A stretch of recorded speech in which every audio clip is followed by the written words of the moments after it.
the symptoms show up in concrete ways in the present. There's usually a particular time and a place and something is happening.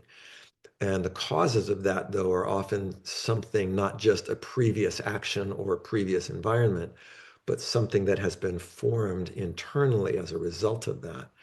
Likewise, when we think of desired state, outcomes are often concrete, hopefully measurable.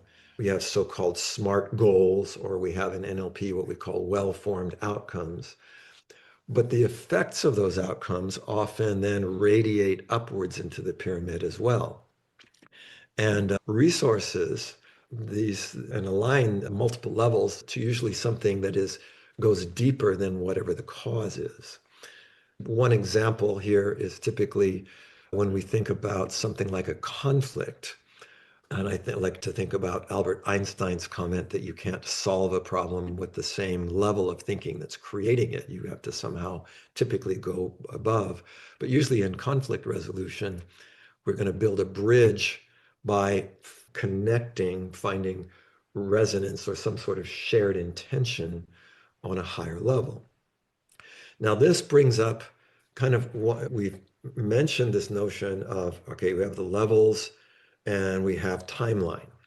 So present state, resources, desired state. Now we have cause, effect, which goes farther back in time, farther forward in the future. But here, when we start thinking of things like conflict, we introduce another dimension to the levels, which is this notion of perceptual positions. So we have first position, the second position, the third position. So first position is our own perspective. The second position would be the other. So when we're just talking about a conflict, or we were talking about somebody entering into the into the room, and we have to say, okay, there's another perspective here.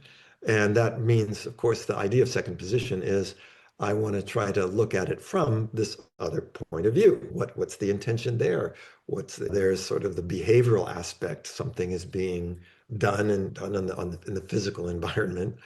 But then there's these other levels that we want to be looking at about that. And then third position is the observer position, where we are, of course, being able to sort of look at that dynamic between first and second position.